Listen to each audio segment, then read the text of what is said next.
babala, sensitibong balita. Pasado alas 9 ng umaga, binulabog ng mga putok ng baril ang mga klase sa San Jose National High School sa Tacloban City.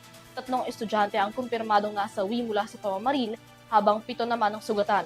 Ang mga suspect sa likod ng pamamaril natukoy bilang mga estudyante rin at mga menor de edad.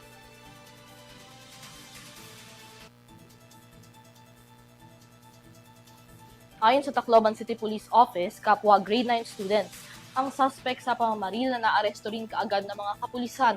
Ang isa estudyante sa parehong paaralan. Kasunod ng insidente, ipinag-utos na ni Pangulong Ferdinand Marcos Jr. ang malalim na investigasyon sa naging pamamaril. Sa kasalukuyan, nasa kustodiya ng mga kapulisan ang mga naarestong suspect at tinutukoy na ng mga otoridad kung paano sila nagkaroon ng access sa mga baril.